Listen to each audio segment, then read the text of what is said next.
So we're a dental marketing agency based in Portland, Oregon, and we work with hundreds of dentists all over the country. We do this stuff all day long, 24/7. So, I'm not speaking at it theoretically. I'm speaking at it as a practitioner who has a ton of data on this stuff, and we do it all the time. So my background, blah, blah, blah, whatever, engineering stuff, marketing. So our company, like I said, we're based in Portland. We try to offer like a full set of services and really try to figure out what is the best way to market a dental office. We're not a website company, we're a marketing company. And so we're going to talk about comes from a marketing perspective in terms of like, here's a website, but how do you make it effective? How do you make it a marketing tool? That's really going to be our focus. So, we offer, like I said, a ton of services, pretty much full service shop. So I want to kind of get into, there's a lot of things you could be doing, should be doing when it comes to your marketing, right? Obviously, website is kind of a foundational piece. That's kind of where everything grows from. It's kind of like the bedrock you build your house on is the website. Everything else plays off of that. Search engine optimization we'll talk about, and a little bit about pay-per-click just so you understand how paid ads work on Google and Facebook. We'll talk about, try to hit some social media. I'll try to talk a little bit about online reputation management. Almost always there are questions about Yelp. I'll just ask right now, does anybody want to talk about reviews on Yelp as we go through this? Almost always there's somebody who doesn't like Yelp. No? Okay. Well, if it comes up, let me know. Anyway, there's a lot of other things. Video marketing is a very important piece. We'll try to talk about that a little bit. Direct mail can be a component. But like I said, we're going to probably talk about the main components, which will probably sounds like social media, SEO, pay-per-click, and websites. We'll make that the main focus for our 2 hours. But any other questions you've got about marketing in general, it's fair game. Just ask whatever you want. So like I said, we'll try to get through as much of this as we can, and we'll kind of get cruising here. So websites. So what is a website? I think we've seen websites, right? We know what they are. This is the homepage of our website. It's pretty typical. You got a navigation bar and some graphics, pictures, maybe a video, buttons, some links. It's pretty standard, right? This is what people see when we look at a website. Right? This is what the search engine sees, okay? So a search engine reads a website like we would read a book. It looks at the code, it starts at the top, and it reads left to right, top to bottom. So that one page we were just looking at, this one web page is 528 lines of code, okay? So when the search engine is looking at that code, it's looking for a lot of very specific pieces of the code to tell it what it needs to know about how to rank the website, what terms it's relevant for, what geographies, all that kind of thing. So when people say, is my website working or is it effective for search engines? Or you ever wonder how Google determines how to rank a website? Why is one higher than the other? I mean, you probably have heard some of the reasons. We'll dig into that in some detail so you can understand how that black box works.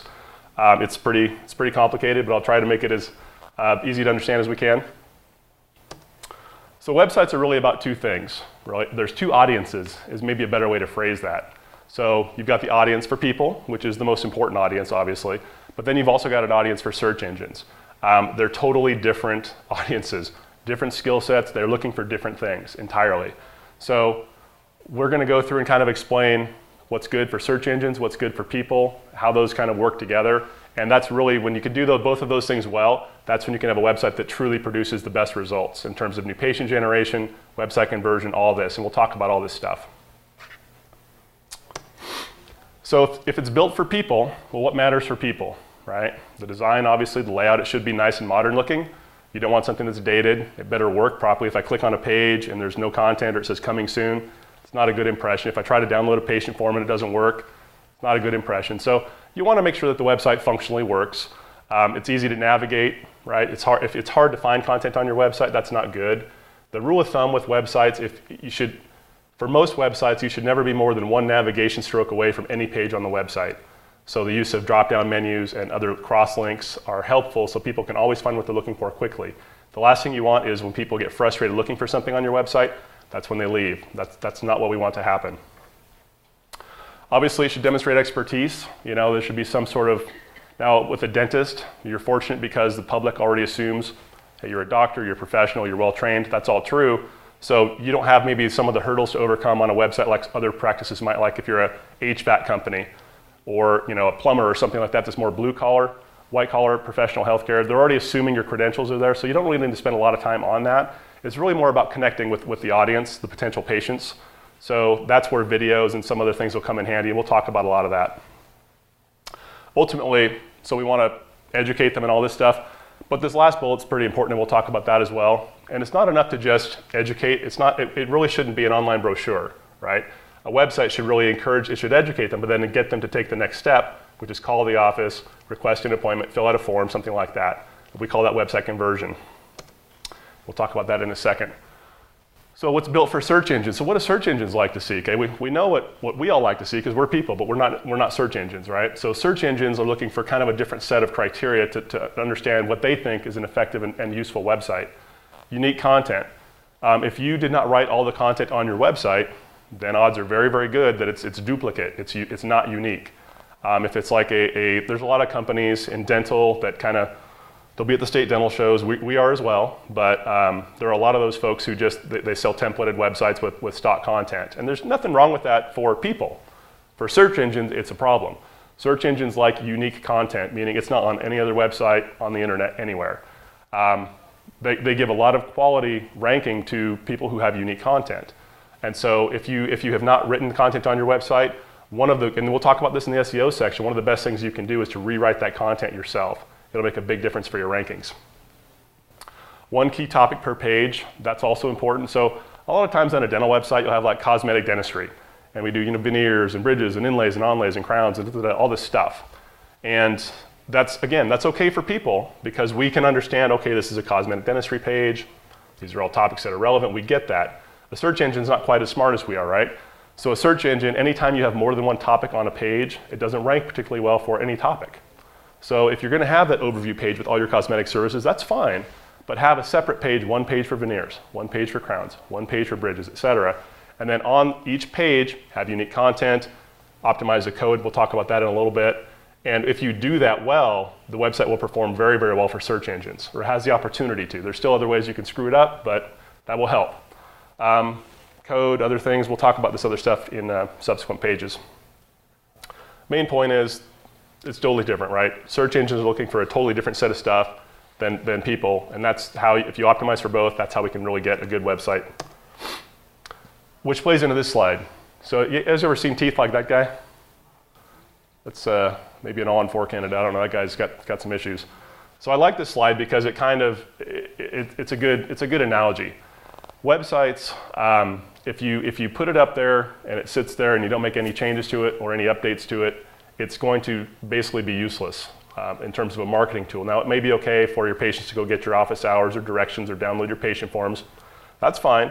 But if it's not getting kind of refreshed, so to speak, on a monthly basis, it's not going to perform well for search engines. Again, for people, it's a totally different story. So the concept with websites is you have to think of it as a service or as a living thing that needs to be updated and maintained, kind of like teeth, right? Good analogy. To kind of illustrate this, so a website product, so the way the industry has websites have been around for a couple decades now. And most of this time, they've really been a static set of files that sit on a server, and that's where they reside. And we've all kind of heard about in the cloud now. We've all kind of heard about that kind of thing. There's a lot of things in the cloud, which basically is a fancy word for saying you can access it on the internet. That's really what that means.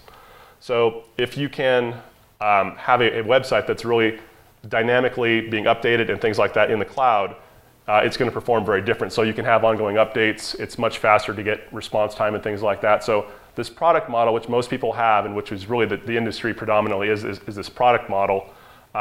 It's an inefficient model. It's a little bit of an outdated model. The service model is a much better model, and we can talk about that a little bit later, but I just want to make you aware of that there's two website models out there, and service is much better for SEO. Mobile. So how many folks have one of these guys, right? A Samsung or an iPhone or some kind of smartphone. Even my 76-year-old father has one of these now. He doesn't hardly ever use it. It's like, Dad, why do you have an iPhone? And he's like, just in case I want to call somebody, but I can't call you because it's always off. Will you turn it on, please? He's like, well, I don't want to run down the battery. You can charge it, Dad. It's okay. So anyway, it's 76, but he's got an iPhone. He actually does use it sometimes. So that's kind of telling. I mean, so really nationwide, it's about 50%, a little over 50% of the traffic now on the internet total is accessed by mobile devices, right? And that's in technology-based areas like Seattle, Portland, San Francisco, places like that. It's much higher. So And probably in a place like Spokane, you've got universities here, you've got a pretty tech-savvy, pretty educated city, so it's probably going to be above the national average here as well. So main thing is to think about having a mobile-optimized website. What that means is basically it's like building, well, there's two options here. One option really is to build a separate website, which is called a mobile website. So a normal website is what would be called, in terms of the width, is about 1,000 pixels. 1,000 pixels is 10 or 11 inches roughly. And that's a normal size for a website. A mobile website's about 380 to 400 pixels. So it's about a third to maybe 30 to 40% the size in terms of the width. So it's actually, it's designed differently. It's got a different navigation structure. It's laid out differently. It's got different graphics. It still can have the same branding, but it's a physically different website. When you have your website built, you need to probably inquire about having a mobile website version so that it will show up better on phones. How you can tell is if you come to your website and it's on the screen, and you have to pinch to expand it to see anything, that's not mobile optimized. Our website right now is not mobile optimized because we're redoing it, so I'm a little bit, hypocrite when I say this, but that's what you should do, is have a mobile optimized version. There is a second option really that's relatively new. It's called responsive design. Has anybody heard about responsive design, that term? So responsive design means it's programmed in a language that will automatically resize the website based on what size screen is looking at it. Pretty cool. Not a lot of companies are doing it yet, but it's neat. It's not necessary. You can still do a mobile website and you're just fine. So if you have a mobile website, you don't need to do responsive design. I'm just making you aware of it. It's an option. Okay, I wanted to get through that quickly. We talk about conversions in SEO, which is maybe a little bit more important. So first of all, when you think about online marketing, everybody always kind of defaults to, well, I want to rank on page 1, right, on your website. And why wouldn't you? Of course, you should want to do that. But for what terms? How many terms? What geographies? There's a lot of things, and we'll talk about that in the SEO section in more detail. But really, if you think about it at a high level, what is online marketing doing, right? It's really doing a couple of things. The first job is really driving traffic to that website. So that's the job of SEO, social media, pay-per-click ads on Google or Facebook, maybe even direct mail. There's all kinds of ways to drive traffic to a website, right? That's kind of job 1 with online marketing. Job 2 is conversion. We talked about that briefly a little bit earlier. So once that traffic is there, think about it this way, like for every 100 people who come to your website, how many of those people are actually calling the office, emailing us, filling out an appointment request form? We call that website conversion, okay? Super important to maximize your website for both of those. You want to drive as much traffic as you possibly can, but also you want to convert as much of that traffic. So we really have 2 levers here. A lot of people kind of focus on the first because it's fairly, it's talked about pretty prevalently, which is why people kind of focus on, well, I want to rank high. That's half the battle. If you rank high, but if your website converts poorly, you might as well rank poorly because it's still not working as a tool. It's not generating new patients. So if you've ever wondered why don't I get new patients from my website, it's one of these or both of these. That's why. We'll talk about both. So you can think about it in terms of a conversion rate. So this is something we actually track for clients, and just it's how we kind of determine how effective a website is. So obviously you want to get it to rank well for traffic, and that's important. But if you don't know has anybody ever tracked their conversion rate? I almost never, and that's fine. It's an unusual thing to think about. So part of what we're trying to do in the seminar today is to get you thinking about how to quantify online marketing. Marketing doesn't need to be this esoteric kind of black hole. We throw money and we hope we get something out of it. Marketing, you should be able to measure a lot of what you do in marketing and track ROI, and we'll talk about that. With this, it's really important to understand, how do we track new patients, and then what conversion rate are we getting from the website? So that way you can tell how effective it is. If you have, because have you ever thought about how do I measure how effective my website is? Most people just kind of look at traffic. Well, I got this many hits on my website. That's kind of the only metric they ever really think about, right? What you should be thinking about is traffic and conversion rate. So for every 100 people who come there, what's my conversion rate? How many calls, emails, phone calls, and if you can track that over time, month over month, then you can start seeing a progression of, okay, I'm 10% or I'm 15% or I'm 4%, wherever you're at. Generally, you're going to want to be double digits if possible. If you can get 10 to 20% range, that's really good. Above 20 is unusual. I'll just tell you that, so don't feel bad if you're not in that range. But even 5 to 10% is not bad. It's okay, but we'd like to see in that 10 to 20% range is really where we'd like to see a website that's performing well, that's converting well. And we'll go through some examples of good and poorly designed websites to show you, here's some websites with good conversion, here's some bad, and see if you can see the difference. If you can't, you'll flunk the course today. No, I'm just kidding. Okay, so there are a lot of factors that affect conversion rate. So one of them is obviously the design. Is it a modern looking design? Does it look decent? Or does it look really dated? That's going to impact judging the book by its cover. When you come to that website initially, you're going to judge a snap judgment real quick on just what's it look like. That immediately goes through your brain. Whether or not you're even consciously aware of it, you're going to do that immediately. Then you're going to start scanning for useful information you're looking for. And if you can find it within a few seconds, you have a chance to be engaged and actually stay on that website for a little bit. If you don't, then you might leave the website. That's called bounce. If you ever go to a website, that's not what I'm looking for, you click the back button and you leave really quickly, that's called bounce. In terms of a website metric, that's called bounce rate. High bounce rate is bad. You want people to stay on your website. Things that help them stay on the website, videos are probably the next most important thing. Having an overview video of your practice, super important. And just think about this yourself. If you come to two websites, one has a picture of the office and a bunch of text, and the other has a little bit of text and a video, what are you going to do? What almost everybody does, you're going to watch the video. You may not watch all of it, but you're at least going to watch it. And when you do, unless it's a bad video, you will connect much, much better with that website. Now you've got a much better opportunity to convert that person to call your office or email you. The video is one of the most important things you can do for your website. And the thing we love about video, if you notice, I'm being videoed right now. There's a reason for that. Video is super important. I'm going to use this for marketing, for online marketing. What we do with video, there are a lot of things you can do with it, but in terms of the website, we want to get that on there so it will help with that conversion rate. It also helps with SEO, and we'll talk about that in the SEO section. But video is one of the few things that you can do in online marketing that you can pay for once and have an ongoing benefit. Search engine optimization is a monthly thing. Most of social media is an ongoing thing. There's not much you can do online that you can pay for once and you get this benefit for a long time. Definitely do videos. They're great. A bunch of other things. Another big factor is what's called above the fold. Anybody heard of that term, above the fold? Familiar with that? A little bit, a few of you? So let's pretend this is my computer screen, okay? This is like a website we're looking at here. And this is what we would see. Now, if I come over to the little right over here, there's that little scrolling deal, and I start scrolling down the screen. What I see below this is below the fold. So above the fold is what you see when you come to the screen before you scroll down. Okay, that's above the fold. Below the fold is what you see when you start scrolling down the website. Okay?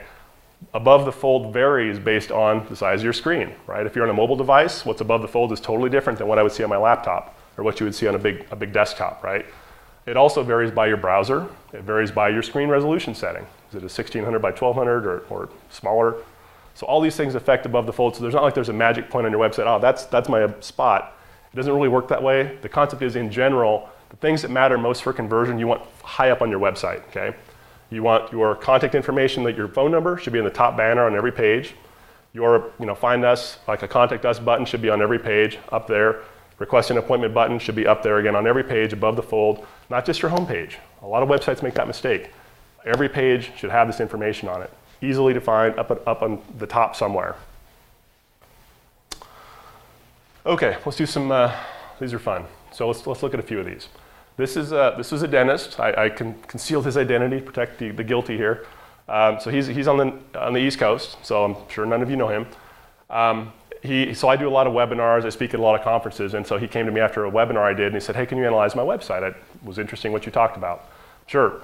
And so I looked at his website, and so there were a bunch of SEO things he had going on that were not so good. But just thinking in terms of conversion here, what we just talked about above the fold. So this is what I basically saw on my screen when I came to his website, okay? So, he's got like a contact us button. That's okay. He doesn't really have a phone number that's easy to see. There's no video that's easy to see. But here's the problem. That's his total homepage, right? Is anybody going to read all that on his homepage? Is there a chance? I mean, no one's going to read all that. There's no way. So he just pumped all this content in here because he thought, oh, this is going to help my SEO. Maybe it can be a little bit helpful, but you can rank really well without doing all this garbage. So your website should not look like that. That's bad. So above the fold, this one gets an F. This was really not designed well for what's above the fold. It should have had, some useful information, a video, phone number, that kind of thing. This was bad. What about this one? This is Dr. Wong from Oregon. Albany, down by Salem, a little south of Portland. You guys know where that is? A little ways from here, 7-hour drive. So this is Dr. Wong. She's a nice lady. She came to us about a year ago and said, here's my website, what do you think? And I was like, whoa, it's got some issues. What's your impression when you look at it? And I think if you're a patient and you're doing some Google searches and this is one of the websites you come up at, it's, these are not links over here. Those are just bullets. That's just text. It's a one-page website, literally. It doesn't really, I don't know how good of a dentist she is. I'm assuming she's a good dentist. I don't know. But it doesn't give me a positive impression when I'm looking at this thing. It's dated. It's cluttered. It's not organized well. It's just a bad website. There's no way around it. So we did some design concept, just a basic, this is nothing fancy. This is just a simple redesign. It's not the greatest design in the world, but if you compare this to that other website, this one is going to rank much better and it's going to perform way better for conversion. So, big difference. This is another one. This doctor is in South Carolina. Again, saw me do a webinar or heard me do a webinar. Said, hey, analyze my website. And so, what do you think about this one? What comes to mind when you look at this? Does it inspire confidence? Not necessarily. I don't see anybody saying, that's awesome. No votes for awesome. Where do your eyes go when you look at this? They kind of go here, don't they? That cartoon. It's a little bit of an unusual thing. It's front and center. I don't hardly ever see a dental office website with a cartoon on it, but that's okay, I guess. I don't know. There are a number of issues with this website. So obviously the cartoon is a little bit of a non-standard thing. It's a little bit out of place.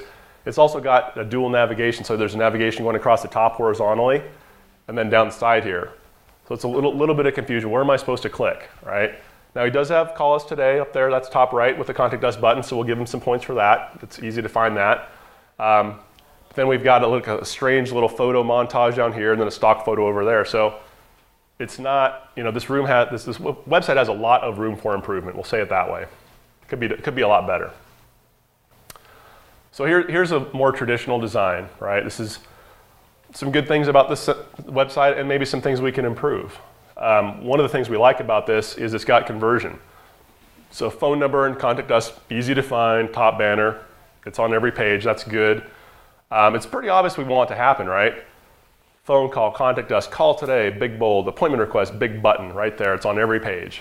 You can argue if aesthetically you like that or not, but it converts well. And you don't have to sacrifice design for conversion. You can have both. It's just you got to kind of work through the design iterations to get it how you want it. But this website converts pretty well. What would make this website better? Any ideas? Yeah, well, one thing would make it... More customized pictures of maybe the practice, maybe the inside, the outside. Exactly. Get rid of the stock photos, right? So stock photos, they're okay if you have nothing else to use. They're better than not using photos, for sure. But better than stock photos would be actual photos of your practice, of your team, of your office, anything that looks cool. Probably not a bloody gum or an implant. I'd go to surgeons' websites. They have these oral surgeons that are worse, right? These guys in periodontist. And we have a lot of them. I love these guys, but it's like, please, for the love of God, do not do that on your homepage. It's technical. It's like I get it, but put it on a different page, not on the homepage, please. So how about this website? So now we've got a nice picture. We got Dr. Regan. We've got his beautiful staff. Got his call now. So we've got some nice conversion stuff. We've got the phone number, the contact us. Again, duplicated down below, schedule an appointment, contact the office. So this site performs quite well. It's a fairly simple design. There's nothing super fancy about it, but it looks nice aesthetically. It's got his logo. It's got a nice, beautiful picture. And so when you come to this website, you're going to connect to this better than you are, better than this one, right? Because it's not a bad design or anything, but it's a stock photo. Whereas this guy, now it's, I can see people here. I'm relating to it better. We can kind of intuitively, the data shows that, but even without the data, you can just intuitively think, it's probably going to perform a little better just because I'm seeing people here. So like we said, that's got some conversion. So this site is maybe even a little bit better than that last one in terms of conversion. And the reason is, sure, we've got the doctor and the staff. It's actually a slideshow. It shows the outside of his office, and it's got some other nice photos. I just chose this one. But we've got the phone number, appointment request, contact us, all that good stuff. But it's also got a video.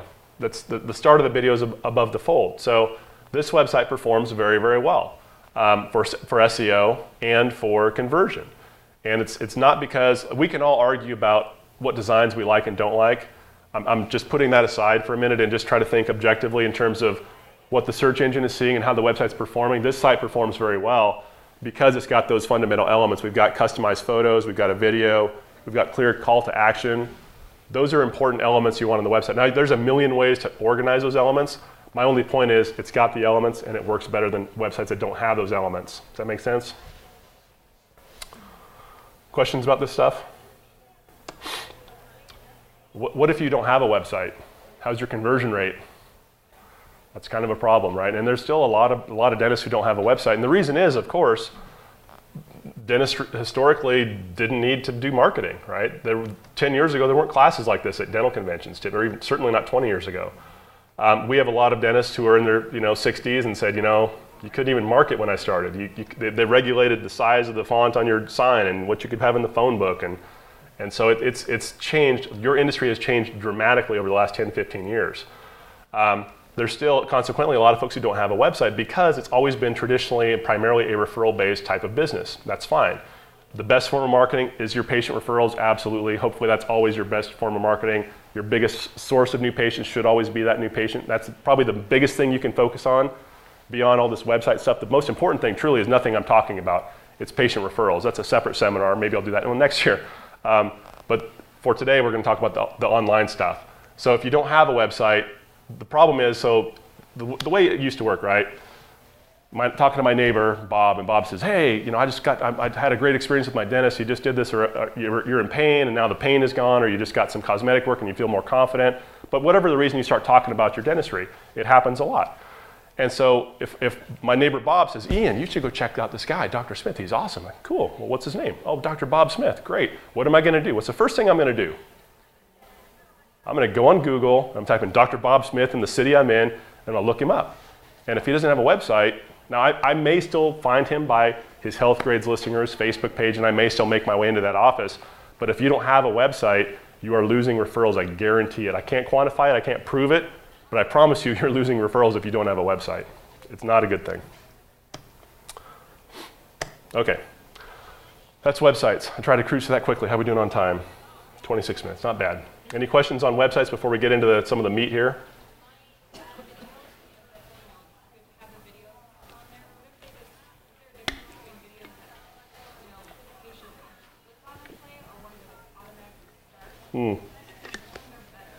It's a good question.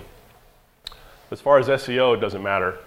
As far as conversion rate, I don't have hard data. My suspicion is that videos that you click on are probably better. Most people I talk to when a video automatically starts playing are a little bit annoyed by it, and they're like, how do I pause this thing? How do I turn it off? So I would always, we never build a website with a video that automatically plays. We always default to, the little YouTube plugin with the push to play. So I would always encourage people to do it that way. Yeah. Into the questions on websites? SEO. We've all heard this term, I hope. What does it mean? What does it stand, right? So search engine optimization, that's what SEO stands for. Essentially, this is a definition, it's boring, but I'll kind of explain at a high level. It's essentially an ongoing process to do things to your website and away from your website, what we call on-page and off-page. On-page is what we do to the website, code and content.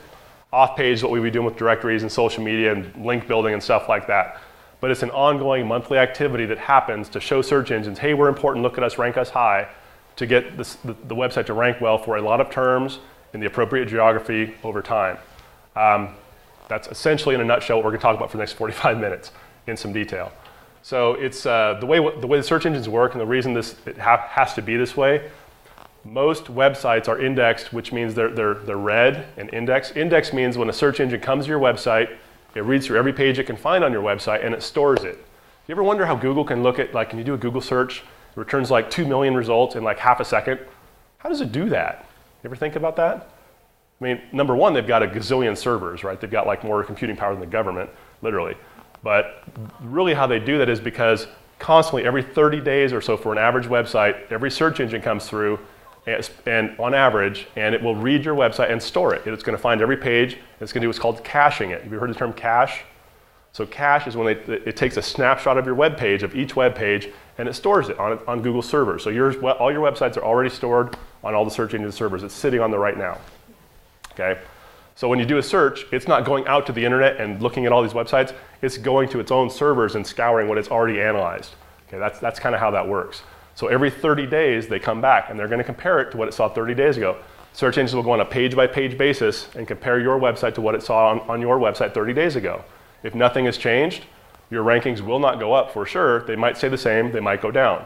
If other people in your area are being active on their website, you're probably going to go down in the rankings. If nobody's doing anything, you're probably all going to stay about where you are.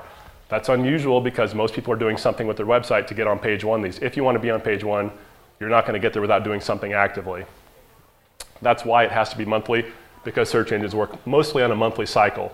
Now, if you're like eBay or Amazon or something like that, the search engines are literally indexing those things like every minute in some cases. They're constantly crawling those things and indexing them because they're huge, important national websites. Okay, so we'll talk about let's be on page one. Why do we want to be on page one? And the real reason is because there's a lot of people searching. There's a lot of people looking online for this stuff. So I've kind of sorted, I picked 5 big, random cities, and of course we're based in Portland. Let's start with New York, because that's the biggest, city. Any idea how many searches related to dentistry there are just in 1 month in New York? It's quite a few. It's a lot, actually. So every month there's around 70,000 people or 70,000 searches that get done for a dentist in New York. Now that could be dental implants, it could be cosmetic dentistry, it could be, now that does not mean 72,000 people are looking for a new dentist every month. That's not what that means, right? You guys would love it if that's really what it was, but that's not what happens. So, a portion of those people sure are looking for a new dentist, but most of those are other types of searches.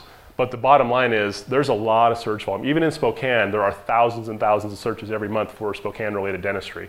Or if you're in Coeur d'Alene or whatever, Boise, any area that's got a decent-sized population, there are going to be thousands of searches. So if you can rank on page one, you can have hundreds of people come on your website every month that are not your current patients. That's how you can get good results from your website. Again, if it's ranking well and it's optimized well for conversion, this can be a powerful marketing tool.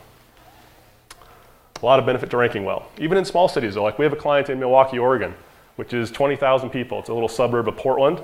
They rank high on page one. There's only about 600 searches a month organically for that type of term. But if you can rank high, this particular website's getting over 100. They're getting about 1/6 of the total traffic on one of our client sites because it ranks at the top of page one. So even in a little small town, they're getting benefit from it.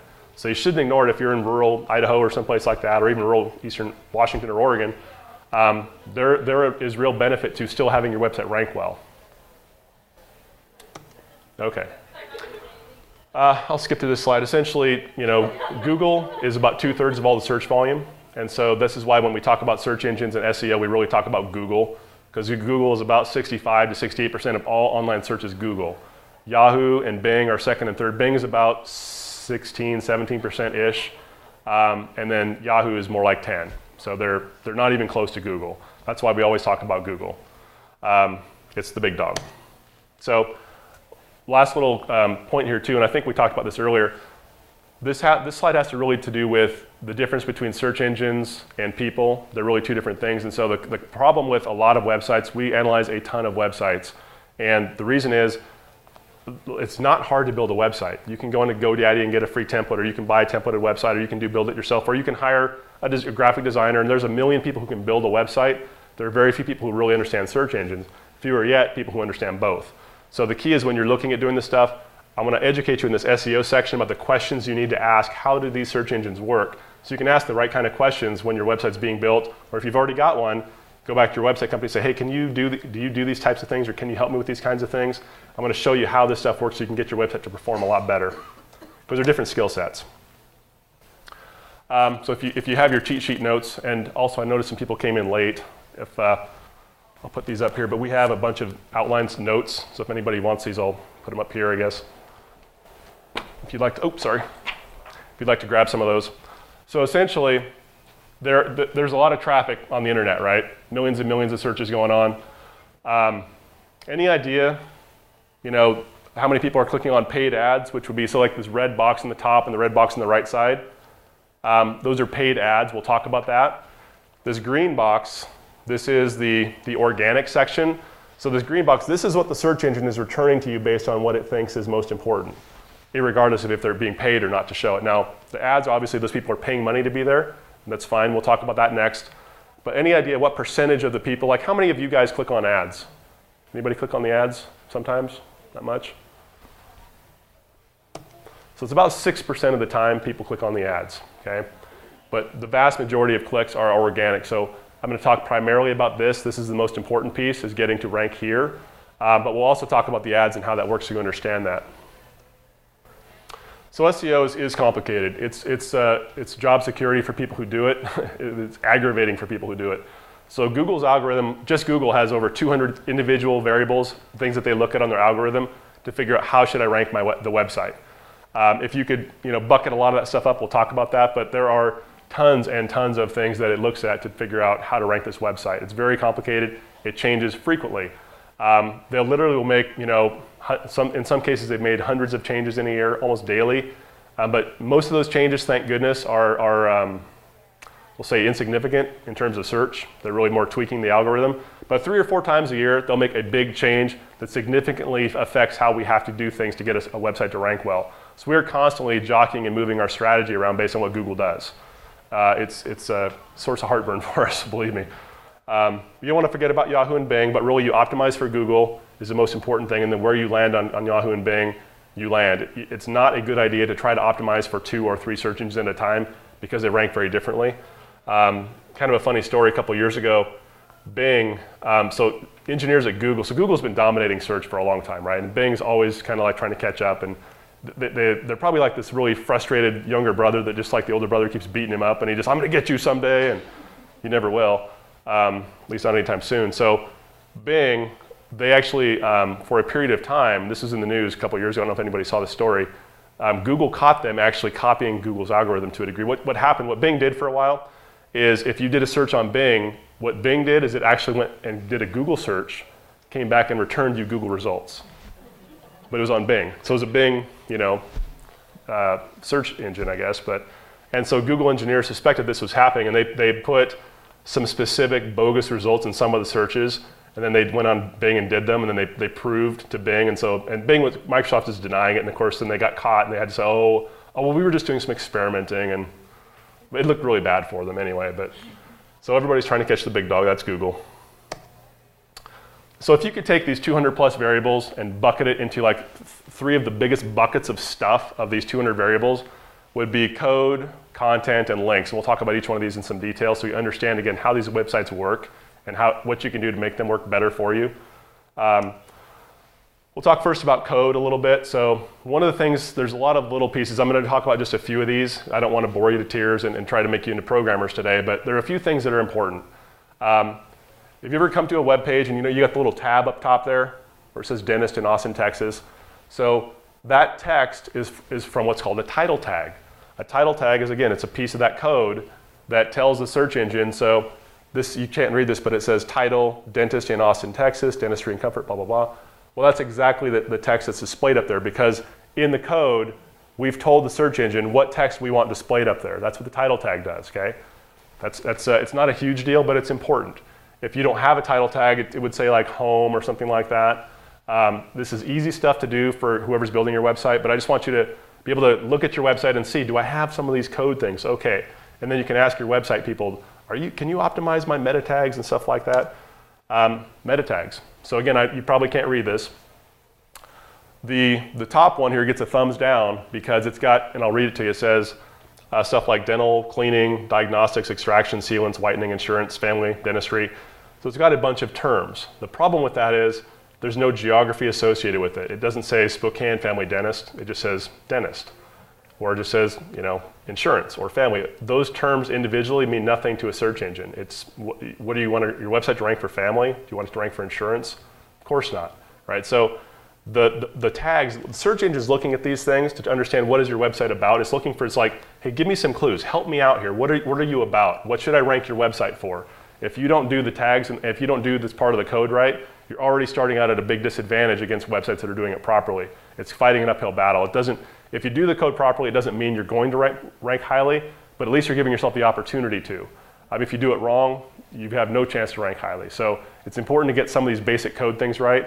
This one down here gets a thumbs up because it talks about dentist in Burbank, California, cosmetic dentist in Burbank, California, University City dentist. There are geographies tied with the keywords. It helps the search engines understand a little better, oh, you're a dentist in Spokane as opposed to dentist or as opposed to Spokane, right? So just little subtle things like that. This one's kind of a funny one. So it's got some terms in here. Christy Brinkley, Halle Berry, Zac Efron, Bradley Cooper, and a New Year's resolution. Do those have anything to do with a dental website? This is an orthodontic website in Utah. I'm actually analyzing a website right now that emailed me last week and said, can you analyze my website? And I looked at the code and was like, oh, I got to put this in my presentation. This is hilarious. So what's happening here is their SEO company is basically being pretty unethical. What they're doing is they're putting in terms that are high search volume terms because they're celebrities, and so it's going to generate traffic to their website, but this traffic has nothing to do with looking for a dentist. If I type in Bradley Cooper, do you think I want a Utah orthodontist? No. You know, and it's not like these guys went to them or anything like that. So what's happening here is their SEO company is putting in bogus terms to generate traffic so they can show their client, hey, look, we're getting traffic to your website. And the client's saying, well, we're not getting any results. Well, we're getting traffic. Well, this is why. It's bogus traffic, right?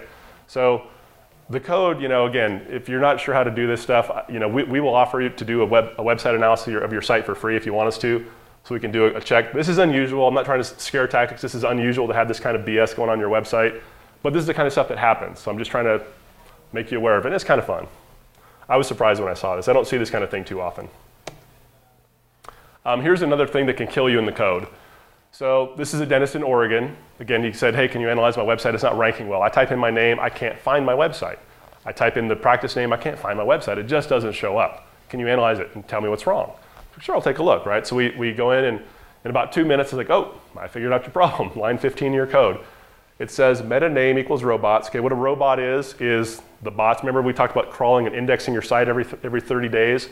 So that's what robots do. A robot is essentially the search engine's little automated guy who goes out and chugs through your website.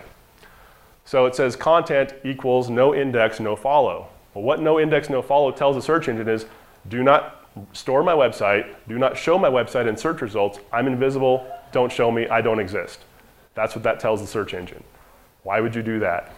Any ideas? Because you don't know what you're doing, that's why. So whoever built this website, and so I told the doctors, well, you know, you delete 4 letters and you'll probably be fine because you want it to normally say index follow, comma follow. Why no index, no follow even exists is for if you have a secure login section, for example, the search engine probably won't get in there anyways, but just in case, you typically put those type of things in secure patients. If you have a login for your patients, okay, that would be no index, no follow. Some e-commerce sites, there's applications for it, but on the public side of a dental website, absolutely not. That's just a bad mistake, honestly.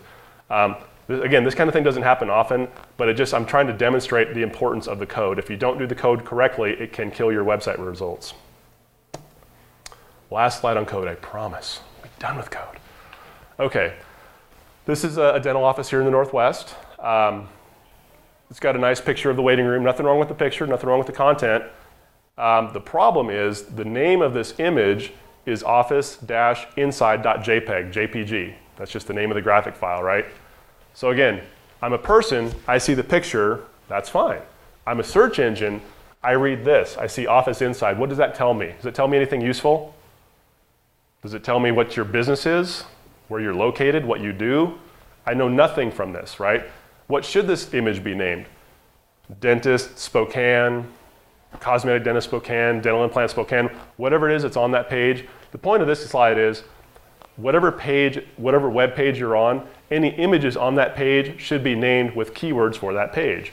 So if we are on our staff page, and there's the doctor and there's the pretty staff and all that, it shouldn't be like Sally, Jane, Bob. It shouldn't be like named like that. It should be, you know, dentist Spokane Valley, cosmetic dentist Spokane Valley, dental implant Spokane Valley. It's kind of a screwy thing to do in terms of, well, why would I name it that way? The point is we're trying to get the search engines to understand what the website's about. So any image on your website should be named with keywords in the title. It's low-hanging fruit. It's easy to do. It's one of these simple things that you can do yourself to help your SEO. So my last slide on code. Okay, content. So content, backing up a step. With code, there's not probably a lot most of you typically can do on that. And again, we're happy to check your code, but your website company should be able to help you out with that. The rest of what I'm going to show you with the content, you can do almost all of this yourself. So this is the good news. You can affect a lot of your SEO yourself. So one of the things we talk about with content is keywords. Probably people have heard this term keywords. A keyword is essentially what word do I want, what word phrase do I want this page to rank for, or do I want the site to rank for? Spokane dentist, dental implants, Spokane, things like that, right? So the problem is, people will come to a seminar like this and say, oh, I need to have keywords on my website. And they'll go and they'll rewrite their homepage. We are a cosmetic dentist in Spokane. Our Spokane dentist, office is conveniently located in Spokane, and we're a dental office in Spokane who practices and every other word in the sentence is like Spokane and dentist and office and things like that. And the problem is, there's something called keyword stuffing, okay? So a search engine, they're very good, especially Google has gotten very good at detecting normal prose, how it should normally read and flow. It detects keyword stuffing. So if it sees keywords, first of all, it's going to understand what your keywords should be on the page. And then if it sees it too high, like it's a disproportionate percentage of the content on that page are those keywords, it's going to say, oh, you're keyword stuffing, and it actually will penalize you. You'll actually rank worse than if you didn't have the keywords at all. So if you're going to rewrite your content, which is important, and put keywords, if on your homepage, if you're a dentist in Boise, boy, you better have Boise Dentist on there probably at least 2 or 3 times on that homepage, as well as any images probably should be named with that. But don't go crazy and have it on there 15 times. You'll get in trouble for that. Your rankings will plummet from that most likely. So have it read and flow normal. Just make sure the keywords are in there, and just trust the search engine will figure it out. Don't try to force it because you'll get in trouble for that. So read and flow normal. Unique content we talked about, number 4, it should be unique, meaning it's not duplicated or found on other websites, meaning you wrote it yourself, right? So again, every page on your website, if you didn't write it, I would encourage you rewrite it. How you can do this to make this realistic, because who wants to go home and rewrite their whole website content, right? That's what we all dreamed about this weekend. Oh, I can't wait to rewrite my website. No, that's not going to happen. So what you do is, you get in your next staff meeting, your morning huddle or whatever, and you say, okay, we're going to rewrite all our website content, and here's how we're going to do it. We're going to assign whoever's good at writing your team, or if you've got 2 or 3 people, pick one page for the month or for the week or something like that. Make it realistic and say, okay, for this month, Sally, you're doing this page, Jane, you're doing this page, and that's part of their goal for the month. All they got to do is one page for the month, right? And if you have a 20-page website, in 5 or 6 months, you've rewritten your whole website. It's great. And the thing is, you want to do it, again, in bite-sized chunks. You don't want to rewrite the whole website at once, because again, search engines come back every 30 days. So you want to give a steady dose of updates and changes, not do it all at once. Because yeah, you'll get this big SEO benefit on month 1, and then month 2, you're not doing anything again, and you're coming right back down the hill. So you want to consistently be doing a little bit each month. This is a good little strategy that you can use to make your website rank better. You can do it yourself. You don't need an SEO company like us. Another thing that's really important for search is what's called an incoming link or a backlink. So if you think about if your website is in the middle there with all the arrows pointing to it, and there's all these other websites out there on the internet that are pointing at your website, any link from another website pointing to your website is called an incoming link to your website. Search engines like that. It's kind of like a popularity contest, if you think about it. So the more links, the more websites pointing to your website, the search engine is going to assume your website must be more important than us. Like, let's say your site has 30 other websites pointing at it. You have 30 incoming links, right? And the other website down the road has 2. One of the things the search engine is going to do is it's going to look at that and say, this website, there's 30 other websites referencing this one, pointing to it. It's probably more important than the one with 2, most likely. Now, there's over 200 variables. There's lots of things it's looking at, but that's one of the big factors it's looking at. How many people are pointing at your website as a reference? The more, the better. If you have links from relevance, if you have links from other dental websites, that's good. Power. If you have links from a local news station or something like that, because sometimes dentists will be featured on the local news or a local event, and they'll put that on TV, and if you can get a link from a website like a news station that has a lot of traffic, that is a powerful, awesome link. That's gold. If you can get a link from their website, I don't know what the news stations, what are the news stations here in Spokane? Yeah, I mean, any of those news stations, if you can get a link from their website to yours, that's awesome. That is going to help your SEO tremendously. I'll caution you though, if you think about it this way, the links kind of tell the search engine the importance of the website, but not what it's about. So I kind of liken this to, it's kind of like more links is like having a bigger bullet or a bigger gun, but the content and the code is the aim, right? So you could have a lot of links and all this great off-page content building that you're doing and link building, but if the code and the content on your website is not optimized properly, it's still not going to rank well. You have to do both, right? So you have to have a powerful bullet and you got to aim it at the right spot. That's going to be effective. You can't have one or the other. You got to have both, really, to get the most effective. So building links is probably the most difficult part of SEO. Most SEO companies don't even bother because it's hard to do. We do it, but it's not easy to do. And so one of the things that you want to look at, again, we use an SEO analytics software. That's how we can tell. Basically, we can look at a website and see exactly what a search engine sees and understand what it's thinking. And again, if you want us to look at yours, we can tell you how many links you have. I will tell you right now, though, 90% of the dental websites I've ever analyzed have less than 10 incoming links. So if you can get up to 15 or 20 or 30 or 50, you're going to be a rock star as far as the search engine is concerned. It doesn't guarantee you'll rank well because there's other factors, but if you can get other websites to link to yours, man, that's going to be really helpful. Because link building is so important, anytime that there's a benefit to be had, there's going to be turkeys who want to break the rules, right? It's just, that's human nature. It's that way in everything. So there's, in the search engine optimization world, in the SEO community, there's what's called white hat techniques and black hat techniques. White hat is what the search engine wants to see. It's kind of the approved or appropriate way to build links. Black hat is going to be if you pay for links, essentially. So if you've ever been solicited at your office and said, hey, we'll get links to your website, you may or may not get these emails. I get them weekly because we have a national website that ranks well, and we're a target because people know we're an SEO company.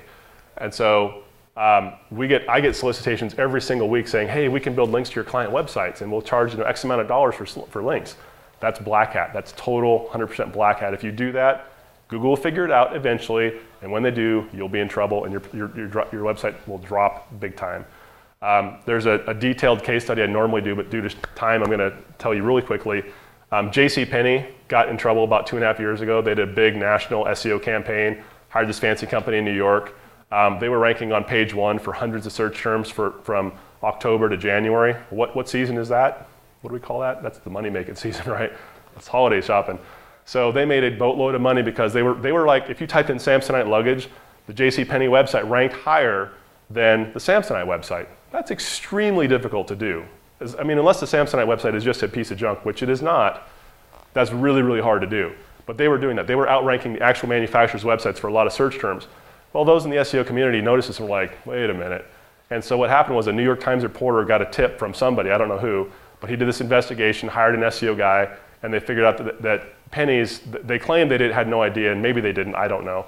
But somebody should have known at Pennies, but the firm that they hired was doing a massive black hat campaign.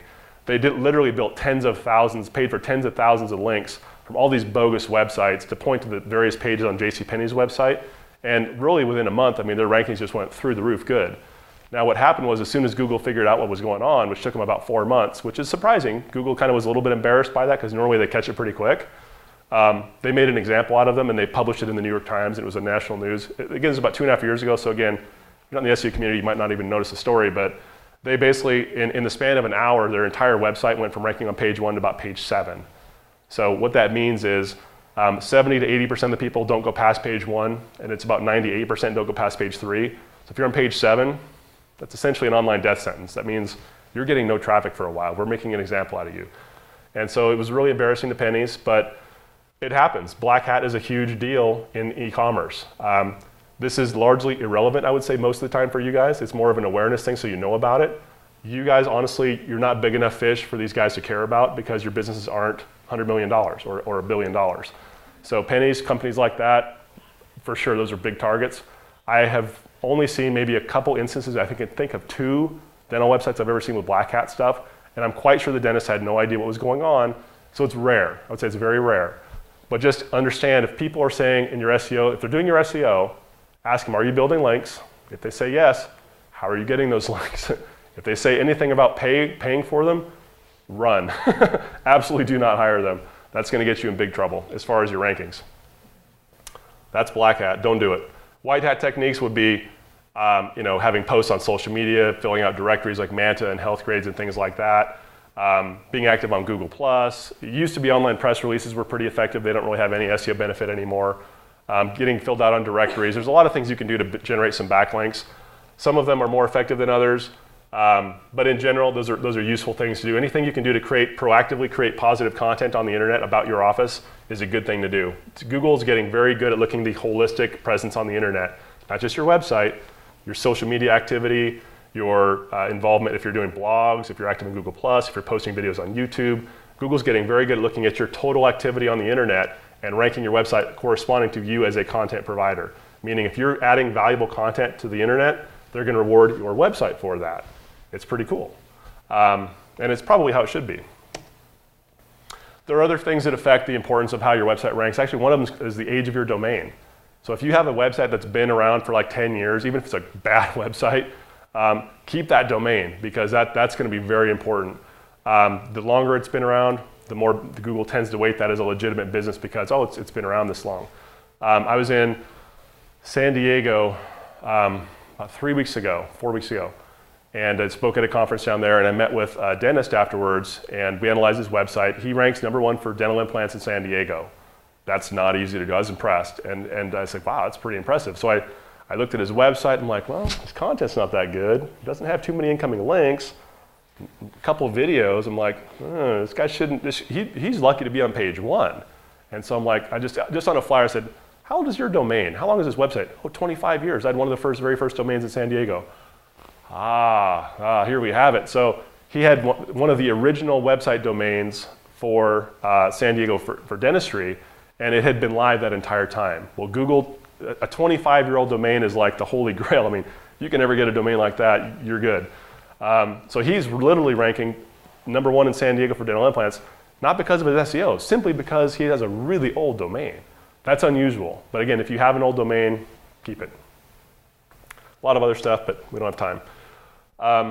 Social media, like I said, basically being active on the internet, these are important things to do. Google Plus is getting more and more important. Blogs can be important.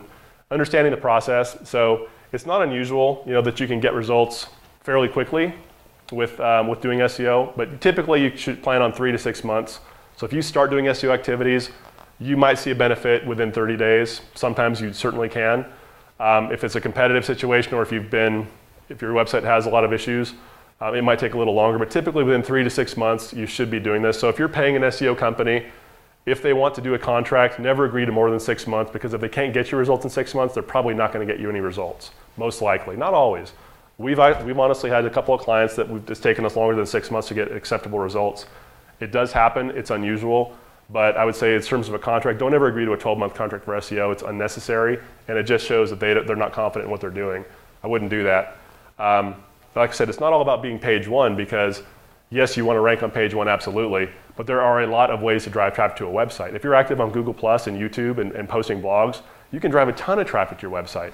If you do Facebook ads, like we just did a Facebook ad, we're doing one right now for dentists in Washington and the other side of the state, and we spent, what was it, about $300 on this campaign, or no, it was about $250, and we generated over 300 visits to the website. I was going to think of 320 visits, so it was less than $1 a visit, which is really, really good. That had nothing to do with how high the website's ranking, totally unrelated. But we ran, this dentist does periolays. He wants to do laser treatment for gum disease. And so we ran this campaign, and he performed extremely well. His traffic went through the roof. His normal, like we've done a lot of SEO for this guy. He's normally around 400 people a month coming to his website, which is pretty good. This campaign for $250, we drove an extra 320 people, almost doubled his website traffic in 1 month from a simple little Facebook ad. Now we've had other Facebook ads that totally bomb, but it takes a little experimenting. But there's a lot of ways to drive traffic, so don't get totally fixated on ranking on page 1 for everything. Yes, it's important, but there are a lot of strategies on the internet. There's a lot of ways to skin the cat and get results. So it's important to understand that stuff though. Real quickly, so I want to talk about some of the key performance indicators that are things that you can ask. If you're paying for SEO, first of all, you should be getting a monthly report which shows what are they doing, what are the results. In those results, I want to explain kind of some of the details. So website traffic, everybody talks about traffic, how many people are coming to my website. Of course, it's a very important thing to know. There are really 3 primary sources of traffic. There's direct traffic. Direct traffic is when I type in, let's say it's Smith Family Dentistry, and I type in Smith Family Dentistry and I go straight there. I already knew the domain. I went directly to the website. It's direct traffic. Or if I had it bookmarked and I clicked on my bookmark, that's direct traffic, okay? Referral traffic would be if I clicked on a link and went to your website, like an incoming link. Let's say I'm on your Facebook page and it says visit our website, and I click here and I go to your website. That's referral traffic. I'm being referred from Facebook to your website, okay? Second form of traffic. The third is organic. I go onto Google or Bing or Yahoo or whatever, and I do a search and I type Spokane dentist, and up pop all the search results, and I click on that one and I go to your website. That's organic traffic. I did an organic search, I came to your website, okay? All those are important, and we want to understand what's going on with all of those, because again, each one of these is optimized. Well, this one's not optimized, that's just, it is what it is, but these two are optimized differently, referral and organic. So we want to understand what the component is. If you look at total traffic and you don't know what the breakdown is, then you're kind of not really understanding what's happening with your traffic. It's important to understand that stuff. Phone calls, one of the strategies that's really a good idea to use is a phone tracking number. So one of the things we'll do is we'll put a tracking number. It's still a local number, so like here it will be a 509 area code. It would route to your normal phone number, but then in the reporting software, you can see how many phone calls are coming from just your website, because the only place that phone number lives is on your website. So it's a good way to understand and see, what kind of, again, we're talking about conversion a little bit earlier. So we just talked about traffic, that's the first part of the equation. Conversion's the second part, right? Well, measuring conversion is important, and one of the big things we want to do is track the phone calls. You can also track appointment requests by who fills out a form and submits a form. So all these things can be tracked on the internet, which is cool. And it helps us understand what's your traffic, what's your conversion rate, which ultimately helps us understand the most important thing, what's your return on investment. Because again, really, if you're paying for marketing, if it be it a website or whatever you're paying for, if it doesn't result in new patients, meaning new revenue, then who cares? If you rank on page 1 but you're not getting new patients in the door, who cares? It's not working, right? Something's broken still. It could be your conversion. It could be the way somebody's answering the phone. You've got a problem somewhere in the marketing process. So it's really ultimately about return on investment, but the more we can measure and quantify, the better opportunity we have to have a good return and make our marketing dollars work for us, right? Other things. This is another kind of interesting little topic. So most dental websites, let's say they're about 20 pages of content, and most dental websites that we'll analyze that don't have SEO done properly, they only have between 2 to 4 pages out of the 20 that actually will rank for anything, meaning most of your website is not performing well in terms of a search. Now that's kind of wasted real estate. If you do some of the things we talked about where you have unique content, you have individual, one topic per page, so you have one page on veneers, one on crowns, one on bridges, etc. You do those things and then you optimize the code well, you can have basically this kind of step function effect where essentially half of the pages on your website now will actually start pulling in traffic. So think about it this way. Think about like the search engine, the internet's like this big river flowing by, right? It's just, there's all these search terms just flowing by. And this type of performance indicator kind of gives us an understanding how effective is that net that we're casting out there in the river and hauling back in some search terms, right? So how many pages on my website are actually ranking and pulling in traffic? This is an important thing to know because again, the traffic is kind of the end result. But how do we get that traffic? Well, you got to get the website to rank well for a lot of terms. Well, how do you do that? Well, you have to have a lot of pages on your website ranking well for the content on that page. If you don't know how the pages are performing, then again, you're flying a little bit blind in terms of, well, my traffic is here, and people will ask me, well, I get this many people to my website a month. Is that good? I have no idea. Without knowing the total search in your area, without knowing this kind of data, like how many pages on your website are routinely pulling in traffic, those are the kind of things you need to know to really understand, is my website working? If you don't have this kind of information, then you really don't know. So this is an important thing to understand. Landing page performance. How many landing pages are pulling in traffic? We'll do a couple case studies, and we're almost done with the SEO section. We're doing good. I'm talking fast. We're a little ahead of schedule. It's good. Okay, so I'm going to do a few case studies here to kind of show you. Now, this is a dentist in Seattle. So it's in the Northwest, by far the most competitive area for search. Lots of traffic. So these guys were getting about 400 to 500 people a month to their website, which is not a bad result at all. Even in Seattle, it's not a bad result. What we were able to do is triple that, actually quadruple it in some months. So get to 1,500, 2,000. That's an extremely high level of traffic for a dental website. Phone calls. We took it from averaging about 40 phone calls a month on the website to some months over 200 phone calls. So a 400 to 500% increase in phone calls, which is ultimately more important than the increase in traffic, but it correlates, which not surprisingly. So that resulted in about 20 to 30 new patients a month they're getting from their SEO. So these guys are very, very happy. Now this is an expensive program, but don't get me wrong, the ROI is fantastic for these guys. So you can see kind of the data. And again, we're trying to quantify return on investment. So this red line here, that's where their phone calls were. And then when we launched the new website, this was August of 2012. So it went to 80 phone calls, about 130, 3 months at 180.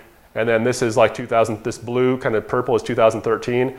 And you can see they're consistently above 150 to 200 phone calls every month when they were at 40, right? That's a huge difference. Now, how did we do that? Well, the stuff we just talked about. We wrote all their content unique.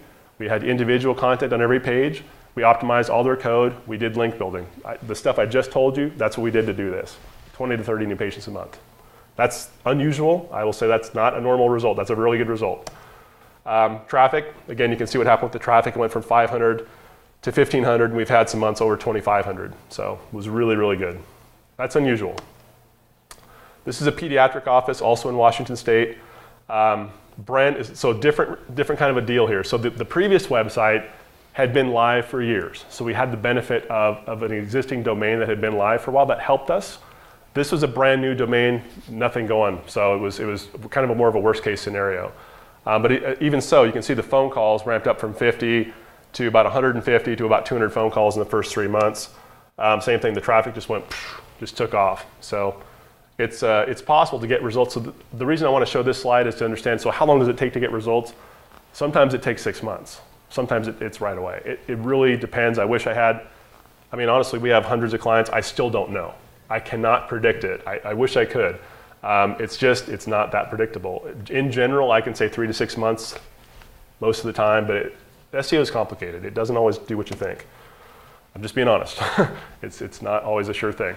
This client's in Atlanta, Georgia, same kind of deal, brand new website.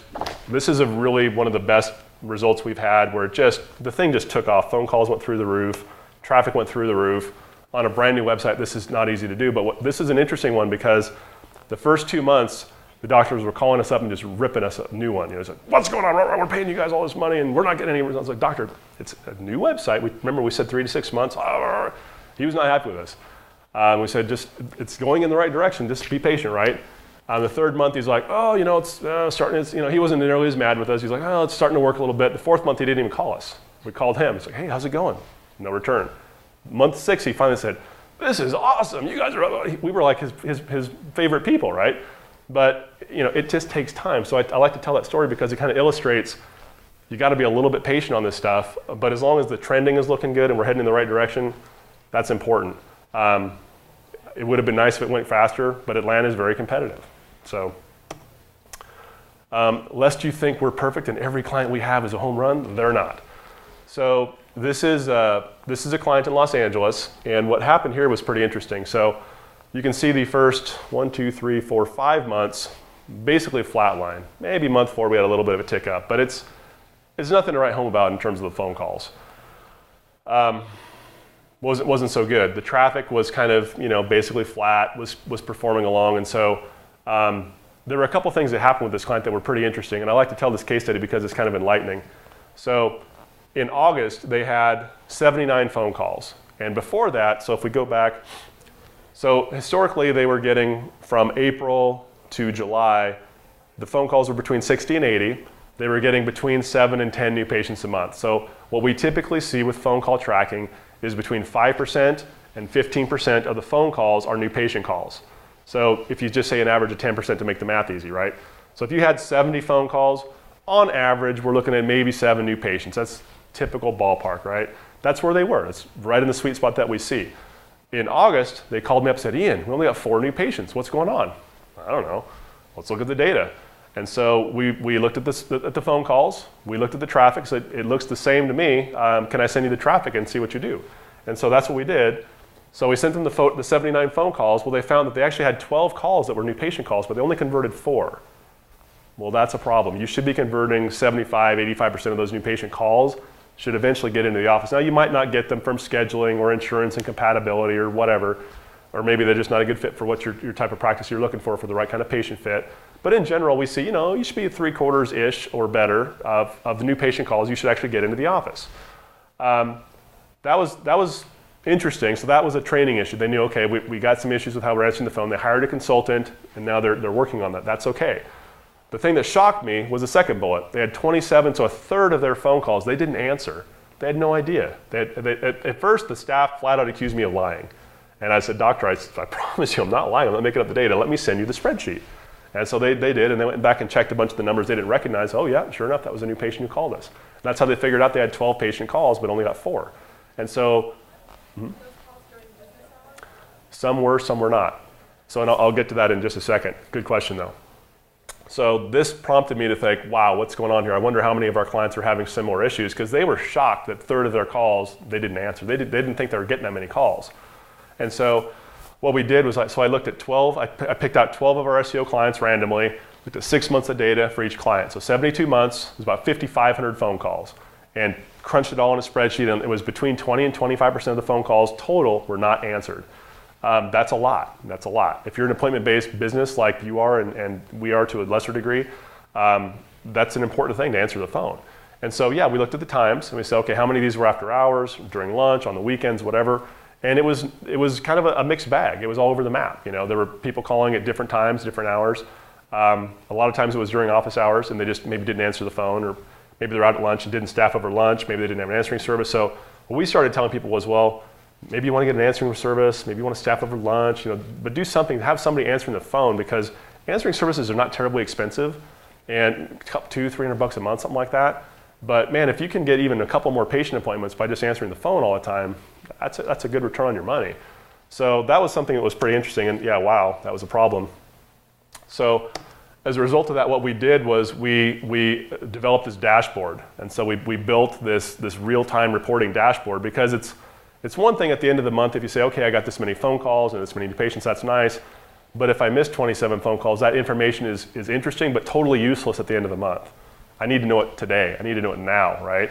So we built this reporting dashboard for these guys and for all our clients now, so they can log in 24/7 and see their phone calls. And so you come in after lunch. If you don't have an answering service, you come in after lunch, you log into the dashboard. Oh, who called over lunch? Call them back if they didn't leave a message. Same thing. You come in Monday morning, who called over the weekend, right? When Wednesday morning, who called Tuesday night. So that kind of data is really important, again, for trying to improve your conversion rate. Because it's one thing, again, to drive traffic to a website, that's all well and good. And we did that for these guys to a degree, not as well as we wanted to. But the results, as we come to find out, should have been a whole lot better than they were. And it was because of a couple of things. They had a training issue going on. That can be fixed. That's okay. That's coachable. We can fix that. They can fix that, not us. But the other thing was the phone calls not being answered, which surprised all of us. And so that's just a cautionary tale to all of you guys. You probably have more calls you're missing than you may argue with me that, but I'll argue with you back. I think you are missing more calls than you probably are aware of, based on what we're seeing with all our other clients. So maybe getting answering service, staffing over out. I mean, there's different solutions for that, but just think about that. I just want you to kind of be aware that maybe that's something you should think about. So that's a problem. All right, pop quiz. You guys are sleeping on me. What are the 3 big buckets for SEO? Code, content, links. All right, good job. I wish I had candy to throw at you, but I don't. So just air candy. Pretend it's coming at you. Okay, there it is. Code, content, and links. If you really have insomnia, you can download a white paper on this stuff at our website. You want to read more about it? I'm sure you all do. I'm sure you don't. Okay, paid. So we just talked about organic SEO, search engine optimization, which is this 94%. That's what we just talked about for the last half hour, right? I'm going to spend a few slides on the 6%, the paid ads, because a lot of times people will do this. They'll spend money on it. And it's a fantastic way to waste money if you don't do it right. Even if you do it right, you may not make money on it. So pay-per-click requires testing. It requires really an understanding of how it works. It can have a really good ROI. So this is like a typical what an ad might look like. So you've got a paid ad. So this is a link. The title of the ad is actually a hyperlink, which will go to the landing page that it's linked to, whatever you want it to link to. That's your website address. Again, this is actually a hyperlink. This doesn't necessarily go to their homepage. You can link that to wherever we want it to go. You've got 2 to 3 lines of text, and then if there's a Google Map integration, then that'll show up, which is ideal if you have your Google Map set up right. So that's the anatomy of an ad, right? That's what it looks like. Well, here's how it works. So you have an ad and you select I want to rank for Spokane dentist and dental implants in Spokane, something like that. You go into your Google AdWords account and Google will tell you, here's the range of money you can spend to get a click for that term. You set a daily budget. So let's say it's between $7 and $15 a day, okay, for one click. Sorry, not a day, for a click. So if you say, okay, that's my range, great. I'm willing to pay, let's say $10 a click, and I'm going to set my daily budget at $30, so I'm willing to pay for maybe 3 clicks a day. But what happens is Google will, when somebody clicks on your ad, let's say you get a click at 8 a.m., 11 a.m., and 2 p.m. Well, at 2 p.m., your daily budget's used up, your ad will disappear. It will not show up anymore the rest of the day until at 12:01 right after midnight. Now that ad is eligible to start showing up again. Now it's back in the cycle, right? So it will disappear as soon as your daily budget's used up. Okay, that's one thing to understand. The other thing is that the best thing to do when we're talking about this stuff is what we call A/B testing, which is you run 2 different versions of an ad, 2 different versions of a headline. Maybe maybe you have the ads that read the same, but they link to 2 different landing pages. So this landing page has some sort of offer for new patient specials. This one does not. You can see which one performs better. And you can put tracking numbers on there. You can put little coupons that they can download and bring into the office to, again, try to track and quantify which campaign is working better than the other. But also we can see how many clicks we're getting. So we can look at ad A and ad B, and over the course of a month, you can see the click-through rate, meaning how many clicks did this generate to the website, because they should be showing up the same amount of time. And so if one ad performs a lot better, we go, oh, okay, ad B performed a lot better than ad A, about 30% better. That's good to know. Now what do we do with month 2? We take that ad B, we do 2 different versions of ad B, and we keep tweaking it. So every month, you can kind of tweak it and change it and see, okay, how do we keep improving the performance of this ad? Some of the things that we're going to want to do are testing for different offers, different titles, keywords. There's a lot of things you can test. The thing with pay-per-click, so it's nice for generating short-term results. So with SEO, it can take months to get results potentially. With pay-per-click, you turn on it, you turn on the ad, and it's up and going like right away. Today, you can have an ad. You can be on page 1 for anything you want today with paid ads. And the good news is you can get there immediately. The bad news is it's a little bit more expensive to generate clicks to your website and a little bit more expensive to generate new patients. But if the ROI is good, then it's good. But if it's not, it's not. You got to track that stuff. So where we recommend using this strategy is, like, if you're ranking on page 1 for, let's say, Spokane Dentist, you probably don't want to spend pay-per-click budget on Spokane Dentist because you're already going to get most of the clicks from that. So you probably want to put your pay-per-click budget maybe on like dental implants if you're ranking on page 2 or 3 or something like that. So you look at where you're a little bit weaker on your SEO. Those are the terms you want to focus on for your pay-per-click. Another strategy that's really useful is in metropolitan areas, like let's say in Seattle, you've got Bellevue and Redmond and Kirkland and Linwood, and you've got all these but you've got all these densely populated cities around the big one. If I'm in Redmond and I want to rank my website to rank for Kirkland, probably not going to happen. That's really tough to do. Google gives a lot of priority to a website based on the physical address of that business. So if you're in Kirkland, it'll rank for Kirkland potentially, but it's really tough to rank for Redmond or Linwood or something like that.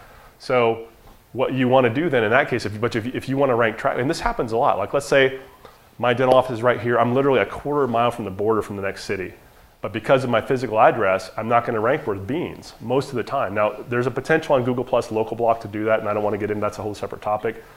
But in general, it's hard to rank for other cities. So that's a situation where pay-per-click can be really helpful. Because, okay, I'm ranking here in my city right now, but I'm only a half mile or a mile away from the next city, and I can't get my organic rankings to rank really well because it's also competitive. Well, pay-per-click is a good strategy to get some real estate on that page 1 for that type of term. Because then they can click on the map and see where you're at. Oh, because you actually might be closer to them than somebody who's got a physical Kirkland address that could be 7 miles away and they could be like a mile from you, even though it's technically a different city. So those type of situations can be really helpful to use pay-per-click. Also, if you, again, like I talked about earlier, if you have terms that your SEO is a little bit weak for, if it's really competitive like dental implants and dentist, and so the 3 most competitive terms in any market, dentist is always the number 1 most competitive term, always, always. Second, third, and fourth in rotating order, cosmetic dentistry, dental implants, and like braces. Those are typically the most competitive, top 4 competitive terms in most dental markets. So if you're ranking well for 1 or 2 of those, but not for the others, pay-per-click can be a good supplement to that. Again, you got to track the phone calls, you got to track how many new patients are you getting from the website, and look at that total budget. You're spending X amount of dollars on all of this, SEO and pay-per-click.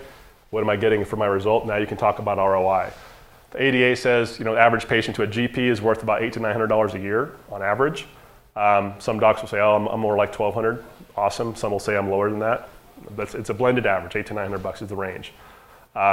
So if you can generate a patient, if you're tracking this stuff and you can generate a patient for a reasonable amount of money, then that's a good ROI. Our campaigns that we track were typically between $100 and $200 for acquisition cost to generate a new patient. That's a good ROI if you're $800 to $900 in value or more. If you're a neurosurgeon and you can get a patient for $500, score. That's obviously a really good ROI. So you got to measure this stuff, but it's a great way to waste money if you're not careful and you're not doing what you're doing. There are a lot of little gotchas with pay-per-click. So there's one of the other little tricks is you need to exclude terms and exclude geographies. You can tell the search engine, here's what I want to rank for. I want to rank for Spokane dentist. But if you don't tell it specifically some things that you don't want to rank for, you might show up. For example, I've seen pay-per-click ads in Portland. Like if I do a search for Portland dentist, I'll see like dermatology clinics rank. Because when they set up their pay-per-click campaign, they probably put an emphasis on the Portland geography, but they didn't specify or exclude certain terms that might show up from a dental search. So if you're not careful, you can have your pay-per-click ad rank for a lot of things you don't want it to rank for. So when you're setting this up, it's important whoever's running that campaign, make sure they understand how to exclude words as well as include them. You can waste a lot of money that way. Real quickly, so how am I doing on time here? Let me get into social media quickly. Okay. Some of the KPIs, the key performance indicators, would be quality score. So if somebody's running a pay-per-click campaign, if you're running your own, you need to ask what is a quality score. Quality scores are typically from 1, low, 10, high. You'll never, ever see a 10. I've never even seen more than about a 7, honestly. But the quality score basically is a search engine scoring of your ad. The higher the rating, that's better. And what happens is, if you ever think about how search engines make money, how do they make money? Google makes over $1 billion in profit a month. Where does that come from, right? It's that 6%. It's the paid ads. That's where almost all their money comes from. And 6% doesn't sound like a lot, but it's billions in profit. That's a lot. Well, how does that work? If you think about the mechanism, how does a search work, right? So let's say I'm on Google and I do a search for Seattle dentist, and let's say Thai food restaurant. Let's say I pull up a Thai restaurant, and I get my search results, and I click on a link, and I go, and it's not what I'm looking for. Maybe it's a directory of Thai restaurants. Well, that's not what I want. I want an actual Thai restaurant. So I leave the ad, right? That's called a bounce. So if I have a bounce rate, we talked about that earlier, if your bounce rate is high, Google's going to say, oh, your ad is not effective. It's going to give you a low quality score, and it's going to charge you more. So remember I talked about maybe it's $7 to $15 for a click, and I said I wanted to pay 10. But if I have a low quality score, Google might charge me 13. Why would it do that? I said 10. Well, because when you sign up for pay-per-click, it's a range. And so the better your quality score, meaning the more meaningful that ad is, if Google sees that people come to your ad, they don't bounce, or meaning leave quickly, and they stay there on that page, you're probably going to get a good quality score, meaning your cost per click, instead of charging you $10, they might actually charge me $8. They're going to incentivize me and reward me for having a good ad. So that's how search engines work, because think about their business model. If I am on Google and I'm just doing searches and I'm not seeing, I keep clicking on results and it's like, that's not what I want, that's garbage, that's an ad, I don't want that. What am I going to do after a while? I might go try Bing or Yahoo. I might leave Google, right? Or if I'm not, same thing with Bing or Yahoo. If I keep finding things that I'm not liking, and I try Google, well, I just switch search engines. That's how they battle. That's how they win. Sorry, I'll get to you in just a sec. That's how they'll battle and win, is by providing the highest quality search results, right? So if you have high quality search results, then that's what they're trying to achieve. So for advertisers, they're incentivizing advertisers to have the best possible ad that people want to see. They don't want you to click on an ad and bounce. They don't want you to leave.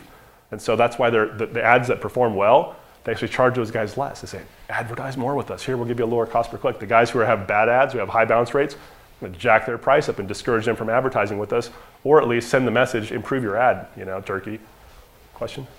What is like the average time frame for it to be considered like a bounce? Like for Yeah.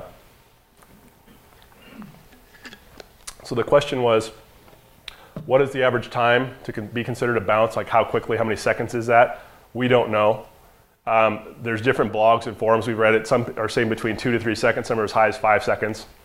It's something like that. It's probably less than 5 seconds on average. It's different by search engine, and they do change it over time. We don't exactly know, but it's on average less than 5 seconds. It's a good question though. So quality score is important. It's going to affect your cost per click, meaning how much they charge you per click. All these things are related: bounce rate, click-through rate. So again, whoever's running your pay-per-click campaign, if you're doing one, make sure that, number one, that they understand this and they can explain this to you. Or if you're running it yourself, in general, I would caution against that. It's really easy to waste money and do this wrong. There's so many things that technically you can screw up on this. It's easy to set up an ad and have it running. It's hard to get it to optimize and really perform very well. Just depends. Okay. SEO and pay-per-click. Got through that pretty good. We're doing time. 35 minutes. So I can probably get through most of the social media stuff. Do we still want to do social media? Is that what we're thinking? Yeah, I have a quick question. You were saying you have to constantly be changing content on your site. How substantial of a change does it have to be? Can you change one line on the front page, or do you need to add a full page? Yeah. So the question was, when you're having to do updates for SEO on a monthly basis, how much is enough to do? Again, that's a little bit of a gray area. I would say editing one sentence is probably not enough. Rewriting a paragraph or a couple of paragraphs on a page is enough. If you are adding images, new images, that's enough. Adding a new video, that's enough.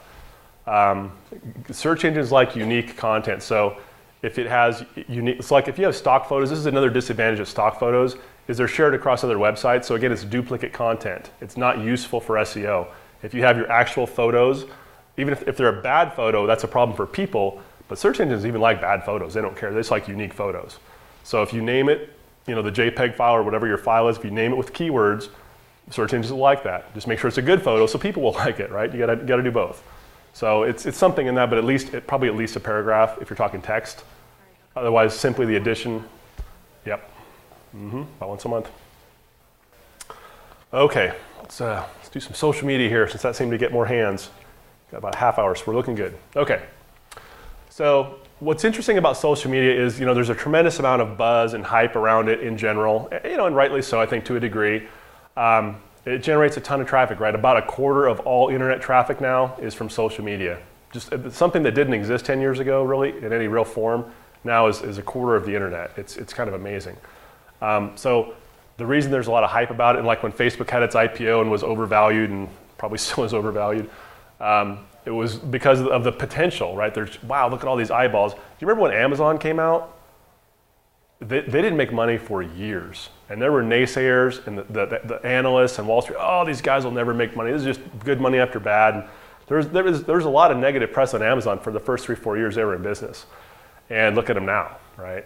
So this is why people look at a Facebook or Twitter or some of these that even before they're making money, that say if you can generate that much traffic and eyeballs and awareness on the internet, there's going to be a way to monetize that. And when they figure it out, it's going to be big numbers, so we want in now. That's why they do it. So you could argue, and I certainly would argue, that Facebook's initial valuation on their IPO was way overvalued, especially if you look at their earnings to their ratios were way out of whack, their PE ratios. But in general, there's a reason for the hype because they'll figure it out. They are making money now, and it's a huge thing, right? In fact, one of the things that's amazing about social media is there is so much, right?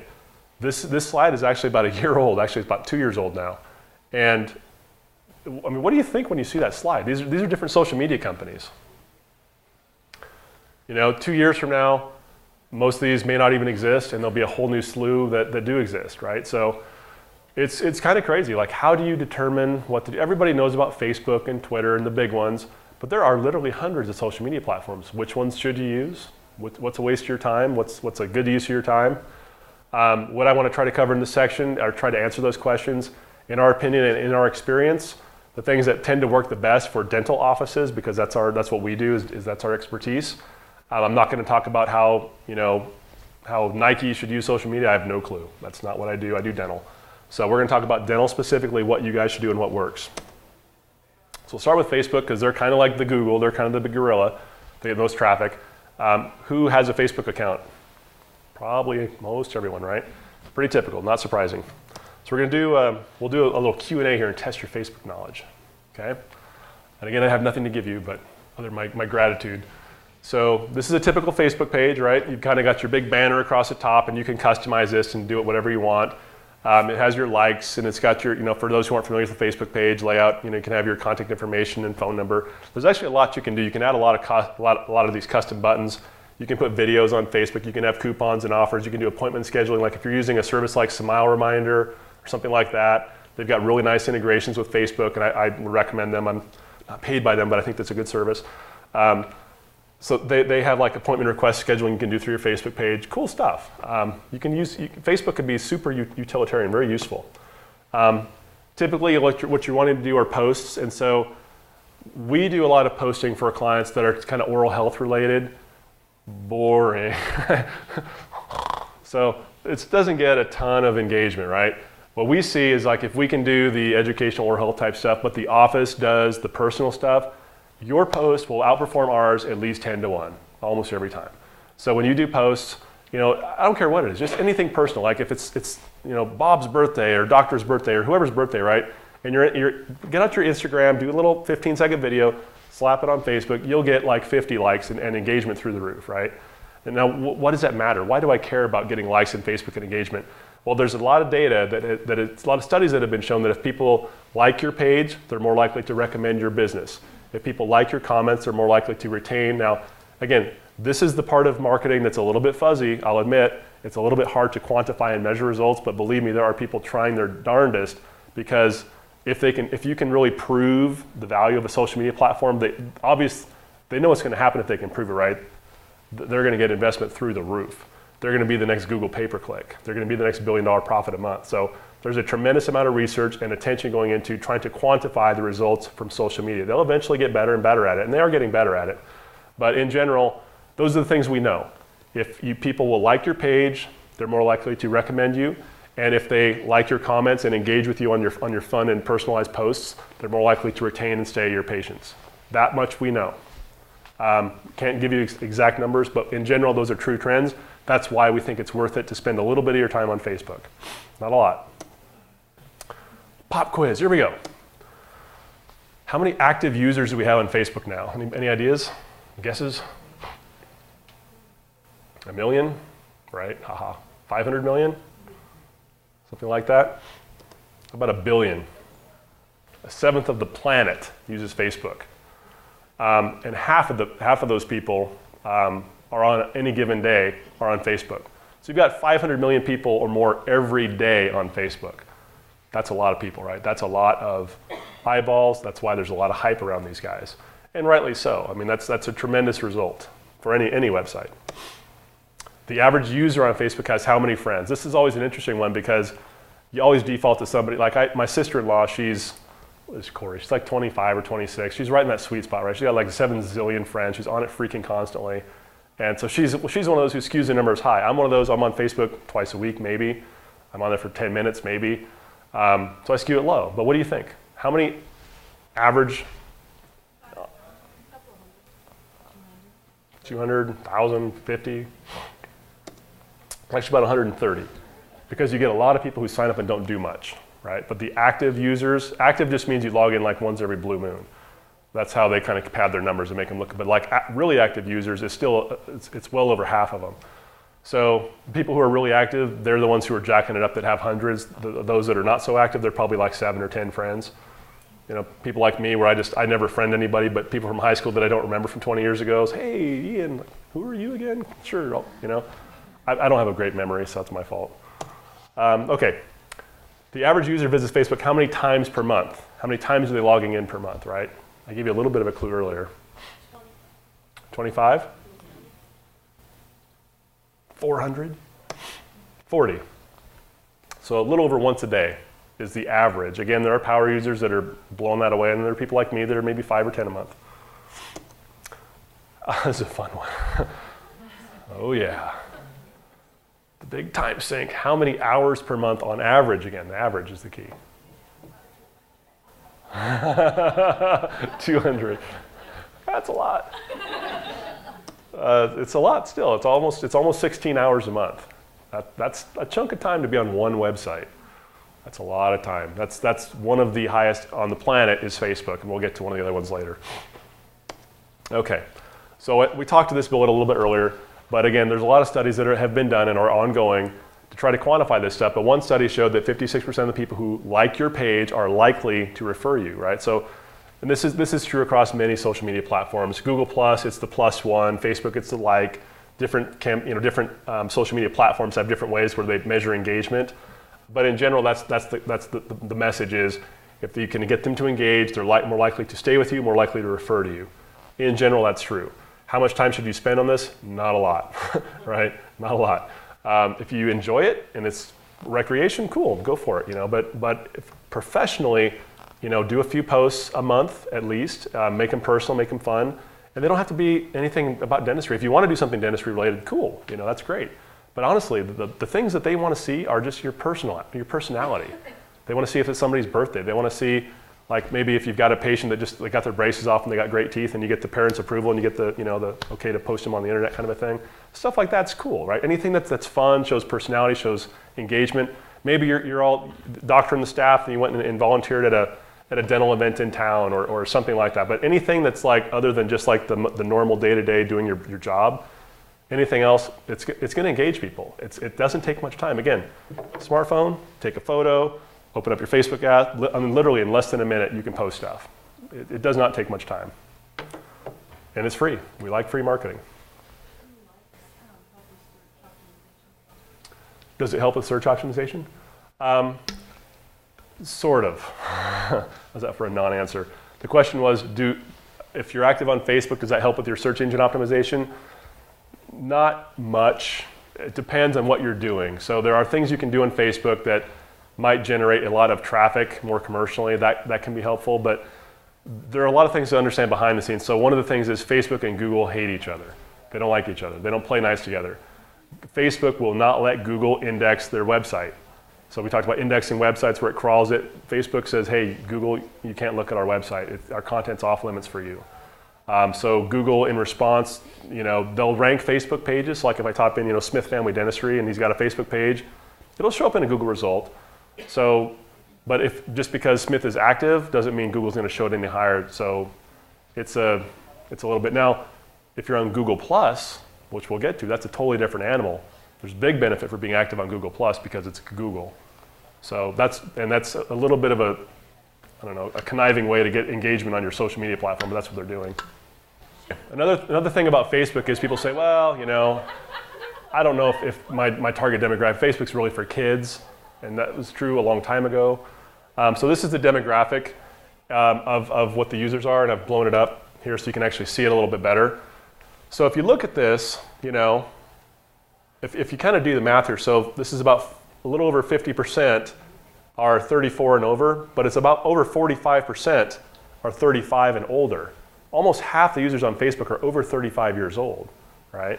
That's me. I'm over 35. Over 30. I'm over 40 now. Dang it. Yeah. So it's a pretty diverse set there. You've got your younger folks. The typical target darling market, for most marketers is this, 18 to 35 kind of range. But really, the thing with Facebook, and we'll talk about this in a few minutes in terms of targeting things, who are the decision makers in the family? We all know. I'm married, I know. It's not me. I know who the boss is. It's not me. It's the wife, right? And if you're single, the women do way more purchasing than the guys typically. So your target is women. Let's be honest, it's women because they make decisions. And it's typically in, a little bit of the older. Now, it's not to say that younger ladies don't make decisions too. Of course they do, but they're typically not families and as many kids and that kind of thing. So your real target demographic is kind of in this middle spot, which is not surprising. But there's a lot of people on there. For how many users we talked about, 500 million a day. Most of them are right in that sweet spot. So it's worth, there's a lot of relevant people there. So why use it for business, right? Well, number one, it's free. Unless you're doing paid ads, which we will talk about, but by and large, it's free. I love free marketing. It's awesome. If you can get patient referrals, if you can get engagement by doing free things that your staff can do easily, rewriting your SEO content yourself. This is all stuff you can do yourself. It's good. People will get found. Really, the biggest value with Facebook truly is engaging with your existing patients and getting them to potentially get exposure on their pages and referrals. You can actually get really good results with Facebook ads, potentially. Like I said, we've run a number of campaigns for folks. Some of them have been total failures. Some of them have been very successful. The thing with Facebook is it's very cheap. It's easy to do. A click on Google is about $10 on average. A click on Facebook is about $1, to give you an idea. It's about literally 10 times cheaper to do ads on Facebook. The other good news is, who knows more about you, Facebook or Google? Who knows your age and if you're married and who you like and who your kids are, Facebook, right? They know way more about you than Google. So Facebook ads can get very, very targeted by geography, by gender, by age, by a number of things, which is good. Well, it's a little bit big brother, but it's good if you're trying to reach people. So there's a lot of things you can do. I mean, it's good for doing real-time posts and updates, but again, the main thing is engage with the personal side of the practice. Generally, the strategies, right, you kind of the 80-20 rule. You don't want to constantly be putting offers on Facebook all the time. It's fine to do that, but I would do maybe 1 out of 10 posts that might be some kind of new patient special or referral offer or something like that. And also understand the rules in your state. Washington, you're not supposed to pay for referrals, so you can't really, you got to be careful what you're doing there. One of the things that works pretty well is you can have, if you're doing a patient referral program, you can have people like get entered into a drawing, for example. Like if you refer a patient, get entered into a drawing for XYZ, whatever that is. Some people do like a TV or an iPad, and those are pretty typical, but some of the things that are more creative, like one of my clients is an orthodontist in Seattle. Her husband owns a helicopter company, and they do helicopter rides. Now they're mostly a school, but they will give rides to just the general public. So I signed up for a ride, and it was it wasn't cheap, but I mean, how many times you get to ride around downtown Seattle in a helicopter? It was super cool. So I think it was a 30-minute ride. It was $175, maybe cheaper than an iPad, right? So. But how cool would that be, right? If you're in an office and say, hey, enter our referral program, you can get a ride around downtown Seattle in a helicopter. Again, if you're in Seattle, if you're here, that doesn't work so well. But kind of get creative. That type of giveaway, man, that attracts a lot of helicopter rides. Seriously? I'm all over that, right? Because who's ridden in a helicopter? Everybody's got an electrical gadget. Everybody's got a TV. Those are cool. But try to get a little bit creative if you're going to do these offers. Another offer that was pretty cool was a client in Portland. And just think about what are local businesses in my area that do kind of unique and fun things.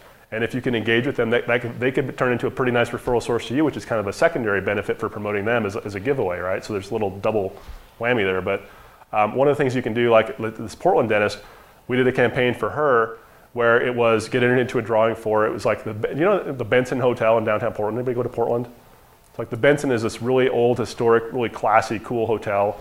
And so we did like a one-night stay in the Benson, and then like a $100 gift certificate for a really nice steakhouse that was close by. So you're looking at, $250, $275 maybe for the whole package. And again, how many new patients would it take to pay for that? Not many, right? So you can do kind of creative and fun things for your referral programs. You can promote it through Facebook, through your website, through newsletter, whatever your channels are, through in-office, communications with handouts and stuff. It doesn't take a lot of money to produce results for a lot of marketing things. So the general on Facebook, though, is not more than 20% of the time do you want to do those type of referral things, those type of promotions. Mostly you want to make it fun and engaging. That's because social media is not about sales. It is, but it isn't. It's absolutely not the people who started social media and the reason that people use social media. They don't want to be sold to, but there are appropriate ways to do that. So just don't violate the spirit of social media and you'll do fine. Videos, again, so videos are hugely important on everything, on your website, on YouTube, on Facebook, all over the place. It's more and more important. And so videos can easily be uploaded to Facebook. It's pretty easy to do, especially if you put them on YouTube. YouTube gives really easy embed codes that you can copy and upload right to YouTube or right to Facebook. So there are lots of strategies to do that. So this is the Oregon Dental Association. This is their Facebook page. And have anybody seen the brushy video? Have you seen that video? I should have had my internet connection up. I should have showed you that video. It's a really cool video. It's basically like these kids and families all rapping about brushing their teeth and they're wearing gold chains. It's kind of like the MTV kind of thing, but it was really well done. It was really cute, and it was all about oral health and hygiene. And the thing went viral. Because there's 1,400 people like the page, and there's how many dentists in Oregon? Maybe there's a couple thousand dentists in Oregon. This is old. There's 783,000 views on that video. There's not that many people, that in Oregon that are looking at that. So that really went viral. Now again, this is a dental association. It's a little bit different than a dental office. But the point being, if you can do something cool and creative and fun, it will get shared. It will get passed around social media. It's a great way to do it. Has anybody heard of the Dollar Shave Club? Maybe women, not so much, but guys, yeah. So that's a really interesting marketing case study. So the president of Dollar Shave Club is the guy on the video, and he's actually also an actor, which is why he's. If you haven't, God, I should have really showed you that video too. I'll bring it from my class tomorrow. So Dollar Shave Club, he's got this really cool, funny video, And I don't know what it costs, probably $5,000 to produce this thing. I don't know, something like that. But the video, I mean, what they do is they sell, like you would expect, razor blades for $1. And so like the video he's talking about, is like, I think he's talking about, you don't need, blade, 15 blades and rotating, vibration. He's just kind of making fun of all the kind of high-end, razors out there. It's like, why do you want $1,920 your thing going to Roger Federer? He's like, I can play tennis, and he whips a tennis ball, and it's a really funny video. And so they put this video together, and it just went hugely viral. I mean, big time. They actually had to take it down for a little bit because it kind of blew up their business. They grew so fast, and so they've grown a ton. They actually are now doing television ads with it because their business has grown so much from this one video. Again, that's not going to happen for a dental office. I'm not saying you're going to, that's going to happen to a dental office. But point being, if you can create something that's kind of cool and unique, it will get shared. It can generate a lot of benefit for you. Not easy to do, but it's really possible. Okay, I want to spend a little bit of time on some of the Facebook ads. We got about 12 minutes to kind of explain how this works. It can be a really good marketing tool. Again, you have to kind of experiment with images and headlines and offers and stuff like this, but we've had some really, really good results with Facebook ads and also some not so good results. So when you're doing an ad, like if you're logged in as an admin, there's your post that you can do, and there's something called a boost post. So you can click on this little boost post and it'll actually promote that. It'll cost a little bit of money, but it's not a bad way to get more exposure. You can also build your audience. You can invite your email contacts, your friends, or you can share pages. There's lots of little techniques that Facebook gives you to really get the word out about your page and what's on your page. In particular, if you want to do ads, I'm going to kind of skip that and go straight to the ad. So with Facebook ads, you can pick your audience, their interests, their age range, their gender, and again, you set a daily budget. Say I want to spend X amount a day, and the click, it'll tell you what the clicks are for what you're trying to rank for. And so this is Dr. Price. She's one of our clients over in Portland. She's a real nice lady. So you can set, the different kind of keywords you want to rank for. And again, you can set, who do I want to see this ad? Do I want it to be my age range? Do I want it to be everybody, or just hint, hint, right? Just women? Again, if you're thinking in terms of best bang for your buck on ROI, I would target women. And that's what we do primarily for our campaigns. Unless it's something that's really relevant for guys too, but a lot of times we're targeting the women because they make the decisions. I mean, we get better ROI that way. So you can set your daily budget, and you can set the campaigns, and then when they're running, you've kind of got some different options for promoting the posts. And I know it's kind of hard to read, but I'm just trying to explain in concept how this works. Facebook actually has tutorials to explain this. You can also go on YouTube. Pretty much anything in the world anymore, if you don't know how to do it, go on YouTube and type in, how do I run a Facebook ad campaign? There's the videos, and they'll tell you how to do it right there. It's all free. But also Facebook has their own tutorials as well. Because I realize this is not really sufficient to train you on how to exactly do this, but we're trying to go through this at least so you're aware of it. So when you define an audience, you can say, well, you can have people who liked your page, you can target their friends, or you can just target people that more of your target market. Again, you can set the ad, the age, all that kind of thing. You can do promotional posts. So when you do the promote post, you can have that going towards, do you want it targeting to people that are in your immediate network or just your friends? Or do you want it to be people who are more of your target market, right? So there's different ways you can kind of target people who are in your sphere of influence, or just total strangers that fit your demographic. You can do it either way or both.